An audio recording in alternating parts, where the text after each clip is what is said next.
You're listening to Financial Advisor Marketing, the best show on the planet for financial advisors who want to get more clients without all the stress. You're about to get the real scoop on everything from lead generation to closing the deal. James is the founder of theadvisorcoach.com, where you can find an entire suite of products designed to help financial advisors grow their businesses more rapidly than ever before.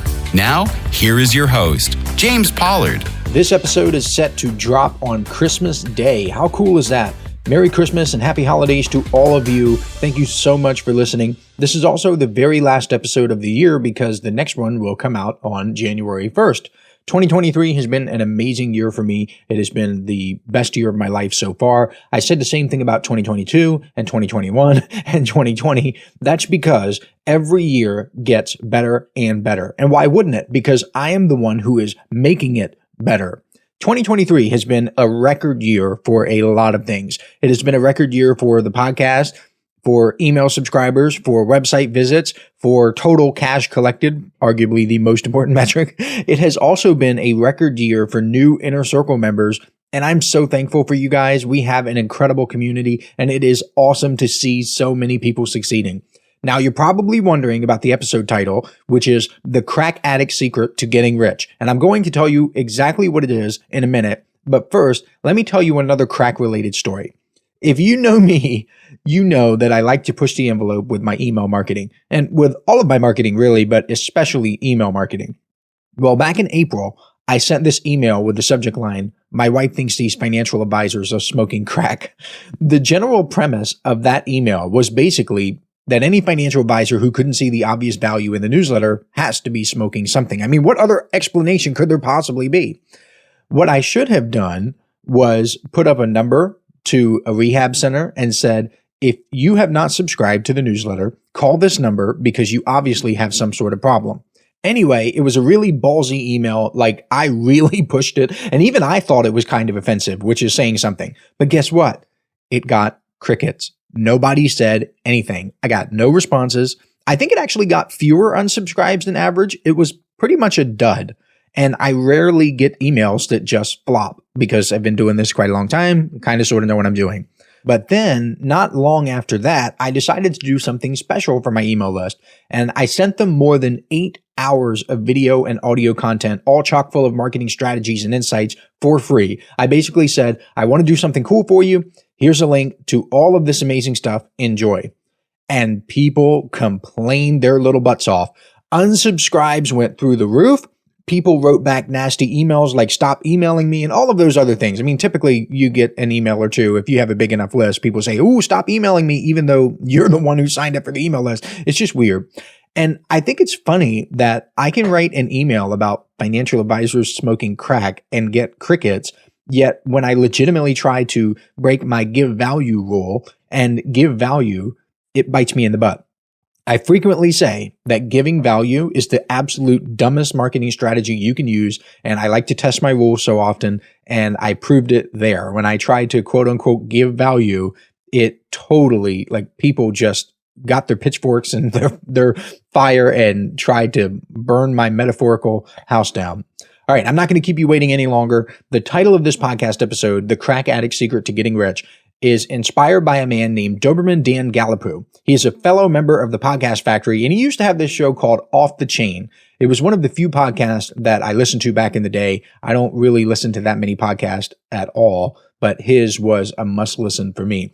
It's been off the air for more than 4 years now, which is hard to believe. I can't believe it's been that long. But he had that episode titled The Crack Addict Secret to Getting Rich.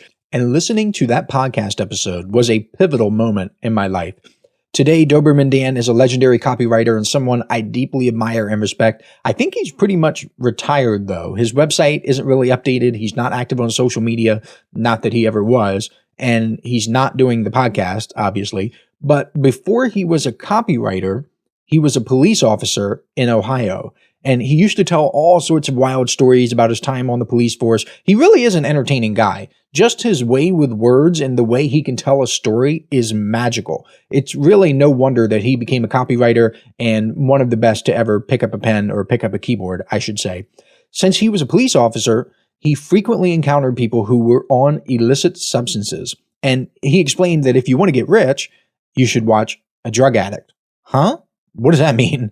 Well, drug addicts require a good chunk of money just to satisfy their daily fix, sometimes for years at a time.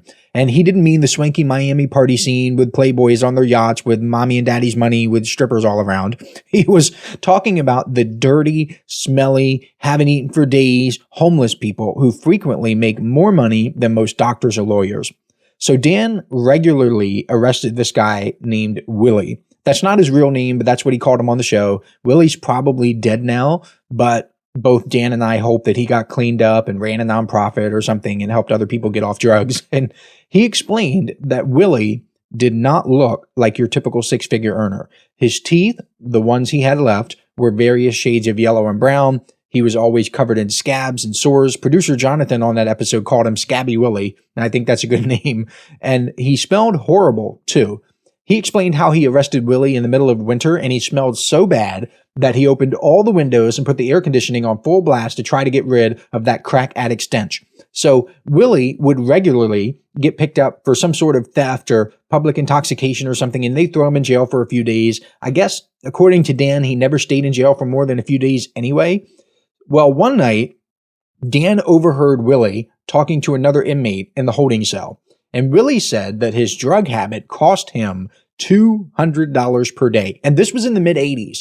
So adjusted for inflation, that's more than $500 per day. To put it in perspective, that's $73,000 per year not adjusted for inflation. That was more than Dan was making as a police officer. It was actually much more. If you adjust it for inflation, that's more than $200,000 per year. So that at least puts him in the top 10% of earners because according to the Economic Policy Institute, the average earnings of those in the top 10% were roughly $173,000 back in 2021. So this guy is spending all of a top 10% income on crack. All of it. Every last penny. It was crazy for Dan to think that he had a respectable job and he was a pillar of the community, and this homeless drug addict was making probably at least triple his annual salary, double or triple. Think about this in today's terms. Think about being homeless on the street and somehow getting your hands on $500 per day. You have to hustle. I mean, it's not like Willie had a savings account or a brokerage account or anything. He didn't have a financial advisor. And if he did, I'm sure the advisor didn't advise him to blow it all on crack. He also didn't have a job to go to every day. He woke up broke every single morning. He picked himself up off the park bench with no car, no laptop, no cell phone, and he managed to get his hands on the equivalent of $500 per day. Every day, he looked out into the cold, hard world and said, let's get this bread. Of course, it's not like Willie went door to door offering to change people's oil or clean their windows or mow their lawns. Well, maybe he did. Willie hustled, and I'm sure he did questionable and illegal acts to earn his crack money, but however he did it, he still did it. He still hustled, and he got the money despite not having any of the amazing tools that you and I have at our disposal today. Hey, financial advisors. If you'd like even more help building your business, I invite you to subscribe to James's monthly paper and ink newsletter, The James Pollard Inner Circle. When you join today, you'll get more than $1,000 worth of bonuses, including exclusive interviews that aren't available anywhere else. Head on over to theadvisorcoach.com/coaching to learn more. That episode changed my life because I remember thinking to myself, am I going to let a crack addict beat me today? I would judge myself by that standard. And I laugh a little bit because it sounds absurd, but I would think there is a crack addict out there who is getting to work today. Am I going to sit idly by and not take advantage of the skills, the resources, and the talents that I have been blessed with? Copywriter Gary Halbert used to talk about gun to the head copywriting. He would imagine that someone put a gun to his head and told him he had to write a piece of copy that converted or else he would die. Let's use that exercise here. Imagine that someone put a gun to your head and told you you had to go out and find $500 per day with no resources, no business, no list, nothing. Could you do it? That's the question Doberman Dan posed to his audience. That started turning all sorts of gears in my head, and I distinctly remember thinking, wow, I could do that. I could totally make that happen.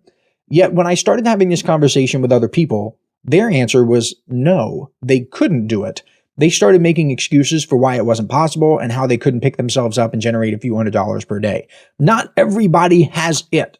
Not everybody has the drive to be more, do more, and have more. I got that dog in me. And I'm not just talking about the one from Costco either. I've been working with financial advisors for a long time, since 2015. I have seen the best of the best and the worst of the worst. I realized that some people are simply built differently. I don't have any other way to describe it. They're just built differently. Some people will do whatever it takes to succeed. Other people will be thrown off course by the tiniest little thing.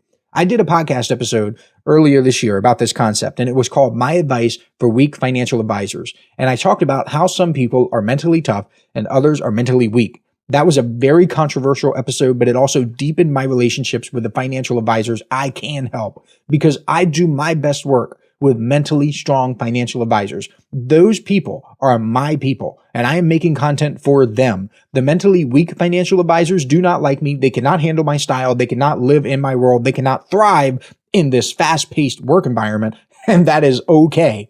Here's a sentence that mentally weak people like to say. They like to say this: I can't do that because. And then right after the because, there's an excuse. My high school history teacher, Mr. Bean, used to say that excuses are like buttholes. Everybody has one, and they all stink. Willie the crack addict did not make excuses. He got up every single day as a homeless drug addict, and he did whatever he did. Regardless of the fact that the stuff he probably did was immoral and illegal, he still had to put in the effort to do it. I'm not telling you to do illegal things. I am telling you, if you had even 1/10 of the drive that Willie had, you could do great things with your life. Let me get off on a little bit of a tangent here. Every year in December, I listen to Jim Rohn's old speeches. If you don't know who Jim Rohn is, he will change your life. Go to YouTube and type in Jim ROHN. He is amazing. Buy everything from Audible, buy everything that you can get your hands on from Jim Rohn. Give his estate or whoever owns the masters or whatever the money. And in one of his speeches, he poses this question: what if you had to be rich? What if you had to be rich? What if you had to be rich? That's what I'm getting at here. What if you had to make it happen? What if, as a financial advisor, you had to reach your income goal? What would you do differently? Would you still scroll social media for 3 hours every day? Would you continue to make excuses? Or would you begin working on your outbound and inbound marketing? Would you begin building marketing assets? If you're the type of person who wants an actionable takeaway from a podcast episode, here's one. Grab a piece of paper and write that question at the top. What if I had to do X? And X is whatever your goal is. What if I had to make $500,000 next year? What if I had to get a certain number of clients or prospective clients? And make a list of the things you would do and make a list of the things you would stop doing. Every single day, you are faced with challenges and choices. You can either take the path of least resistance, you can make excuses, and you can blame your surroundings, or you can push through, find solutions, and truly make the most of what you have. The successful financial advisors I've worked with over the years have that tenacity, the unyielding spirit that pushes them forward. They have that crack addict determination, minus the illegal activities and the self-destruction and the yellow teeth and that just god-awful stench. Now, don't get me wrong. I'm not glorifying drug addiction. I am not saying that a drug addict's life or activity is something to aspire to. But the raw, unfiltered drive and determination that scabby crack addict Willie showed, that's the gold I'm pointing to. That's the trait you need to harness and channel your drive into your work and into your life. Ask yourself this: if Willie, with all of his struggles and challenges, could muster up the energy to earn the equivalent of $500 per day, why can't you? With all of the resources, knowledge, and opportunities at your disposal, what is stopping you from achieving even more? Perhaps it's fear, complacency, or maybe it's a lack of self-belief. It's easy to get caught up in the daily grind. It's easy to forget the bigger picture. It's so easy to let small setbacks or criticisms derail your entire day or even your entire week. But if a man like Willie, with all of his faults and flaws and disadvantages and lack of resources, he no cell phone, no internet, no laptop, no computer, like nothing. If he can rise above that every single day and get his hands on some money, you can too. Think about the vast potential you have. You are equipped with education, tools, networks, and countless opportunities at your fingertips. You have every single reason to succeed and very few valid reasons not to. Yet, how many times have you allowed minor setbacks to get the better of you? How often have you let your fear of the unknown prevent you from taking a leap? Let's make 2024 even more remarkable. Let's make it the best year ever. Let's channel that unyielding determination to our business, to our relationships, and to our lives. I want you to set bigger goals. I want you to break down walls. I want you to get what you want out of life. Remember, you have the power to shape your destiny, but it starts with adopting that relentless drive. Get that dog in you and refuse to let any challenge, no matter how big, stand in your way. To wrap this up, I want to leave you with a challenge. Next time you face an obstacle or feel like giving up, remember crack addict Willie and ask yourself, what would someone with unstoppable determination do in this situation? And then go out there and do it. You owe it to yourself and you owe it to your clients. You owe it to your family. You owe it to me. If you're listening to the Financial Advisor Marketing Podcast, gosh darn it, you owe it to me. So let's make this coming year the best one ever. Let's get after it and make our dreams a reality. Thank you so much for tuning into this episode. I truly hope it's given you something to think about. Maybe it's made you laugh a little bit. Maybe it's made you cringe a little bit. Most importantly, I hope it's given you something to act on. I look forward to serving you in even better way, a bigger way in the upcoming year. Until next time, keep pushing forward and always strive for excellence. As always, I will catch you next week. This is the podcastfactory.com.